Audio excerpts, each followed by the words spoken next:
प्रधानमंत्री नरेंद्र मोदी ने संयुक्त अरब अमीरात के साथ सहयोग और साझेदारी बढ़ाने के उद्देश्य से विभिन्न विषयों पर राष्ट्रपति शेख मोहम्मद बिन जायद अल नहयान के साथ सार्थक चर्चा की। किसानों के आंदोलन को लेकर केंद्रीय कृषि मंत्री ने कहा है कि सरकार किसान और किसान के परिवार के लिए चिंतित, कहा कि सरकार किसानों से बातचीत के लिए तैयार।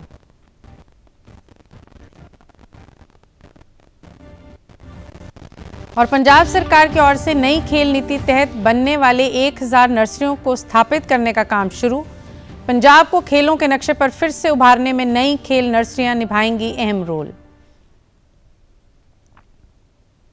नमस्कार, चंडीगढ़ से आपका स्वागत है। मैं हूं गीतू गुलाटी। अब समाचार विस्तार से। प्रधानमंत्री नरेंद्र मोदी ने संयुक्त अरब अमीरात के साथ सहयोग और साझेदारी बढ़ाने के उद्देश्य से विभिन्न विषयों पर राष्ट्रपति शेख मोहम्मद बिन जायद अल नहयान के साथ सार्थक चर्चा की। उन्होंने मौजूदा द्विपक्षीय साझेदारी की समीक्षा से लेकर व्यापार, निवेश, डिजिटल बुनियादी ढांचे, फिनटेक, ऊर्जा, बुनियादी ढांचे, संस्कृति और दोनों देशों के लोगों के बीच परस्पर संबंधों सहित विभिन्न क्षेत्रों में सहयोग के नए क्षेत्रों का पता लगाने के बारे में बातचीत की। भारत और संयुक्त अरब अमीरात के बीच सहयोग की नींव को मजबूत करने के लिए कई समझौतों पर समझौता ज्ञापनों का आदान प्रदान किया गया। प्रधानमंत्री ने संयुक्त अरब अमीरात के घरेलू कार्ड जय-1 के शुभारंभ पर राष्ट्रपति शेख मोहम्मद बिन जायद अल नहयान को बधाई दी। ये कार्ड डिजिटल रुपे क्रेडिट और डेबिट कार्ड स्टैक पर आधारित है। पुरुषोत्तम स्वामी नारायण संस्था मंदिर के निर्माण के लिए भूमि देने में व्यक्तिगत सहयोग और उदारता के लिए राष्ट्रपति शेख मोहम्मद बिन जायद अल नहयान को धन्यवाद दिया। वहीं प्रधानमंत्री ने अबू धाबी में भारतीय समुदाय के लोगों को संबोधित किया। प्रधानमंत्री ने जायद स्पोर्ट्स स्टेडियम में विशाल जनसमूह को संबोधित करते हुए कहा कि वे अपने परिवारजनों से मिलने आए हैं। उन्होंने कहा कि 140 करोड़ भारतवासियों ने संदेश भेजा है कि उन्हें भारतवंशियों पर गर्व है। अभूतपूर्व ऊंचाई पर पहुंच रहा है। हम एक दूसरे की प्रोग्रेस में पार्टनर हैं। हमारा रिश्ता टैलेंट का है, इनोवेशन का है, कल्चर का है। बीते समय में हमने हर दिशा में अपने संबंधों को नई ऊर्जा दी है।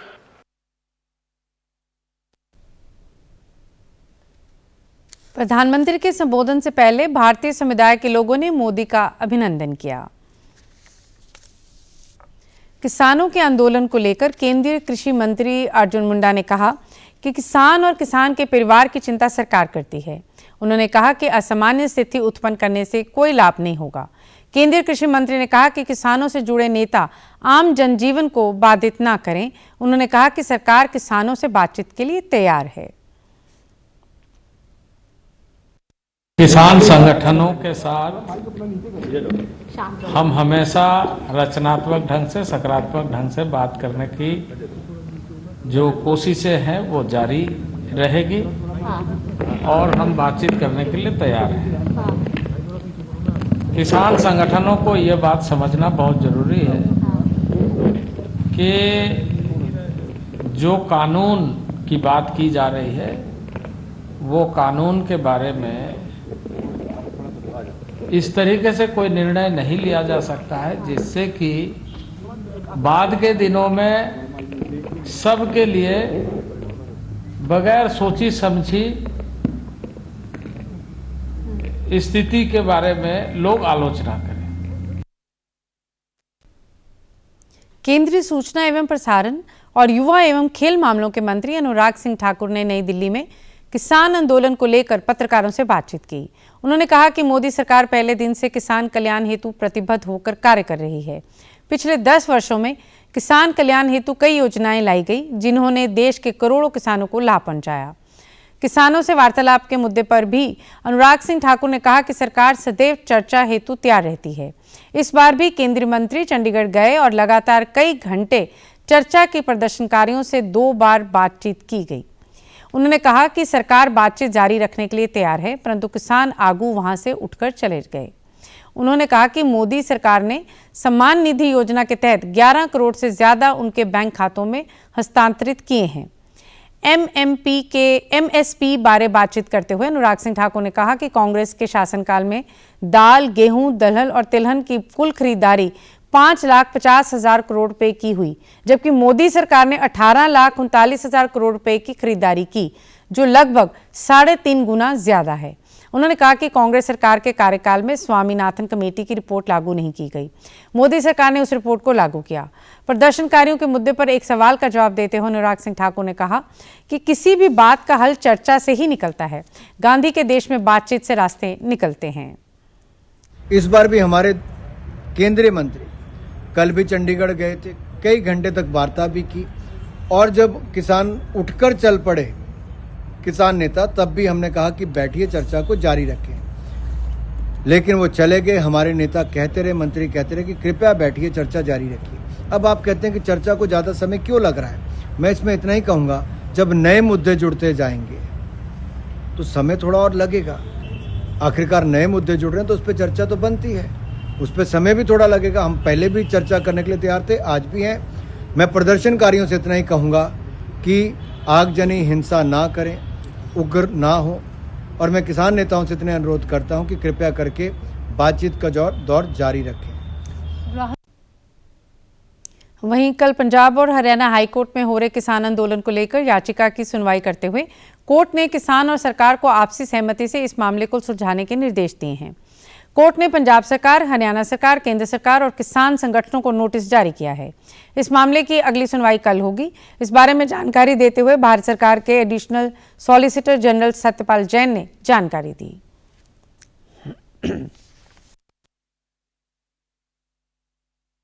हमने भारत सरकार की तरफ से बताया कि सारे रीजन में जो रेलवे की सर्विसेज हैं वो नॉर्मल चल रही हैं। दिल्ली से लेकर बठिंडा, फिरोजपुर, सब जगह नॉर्मल सर्विसेज चल रही हैं, कोई विघ्न नहीं है। हमने ये कहा कि जहाँ तक लॉ एंड ऑर्डर का प्रश्न है, राज्य सरकारें, पंजाब, हरियाणा, ये स्टेट का सब्जेक्ट है। अगर वो केंद्र सरकार से कोई भी एडिशनल फोर्स मांगती हैं, कोई सहायता मांगती हैं, तो इस विषय पर हम उनको देने को तैयार हैं।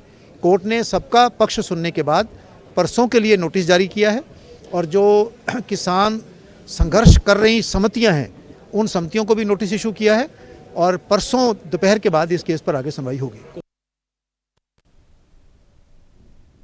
20 फरवरी से शुरू होने वाले बजट सत्र को लेकर हरियाणा विधानसभा अध्यक्ष ज्ञानचंद गुप्ता ने बताया कि ये बजट सत्र 6 मार्च तक चलेगा। उन्होंने बताया कि बजट सत्र 2 चरणों में होगा। Final sitting business advisory committee की बैठक में तय की जाएगी। बिजनेस एडवाइजरी कमेटी की बैठक 19 फरवरी को रखी गई है। 20 तारीख को राज्यपाल का अभिभाषण होगा और अभिभाषण के पश्चात 3 दिन का चर्चा होगी। 23 तारीख को मुख्यमंत्री मनोहर लाल बजट प्रस्तुत करेंगे। बजट पर चर्चा के लिए विधायकों को पर्याप्त समय दिया जाएगा, ताकि बजट पर चर्चा होने के बाद सुझाव या उसमें किसी प्रकार का बदलाव चाहते हैं वे किया जा सके। बजट पर 3 दिन के लिए चर्चा होगी तथा उसके पश्चात मुख्यमंत्री बजट पर जवाब देंगे। बजट सत्र 20 फरवरी से शुरू होने जा रहा है, और अभी तक की जो जानकारी है उसके मुताबिक 6 मार्च तक ये बजट सत्र चलेगा।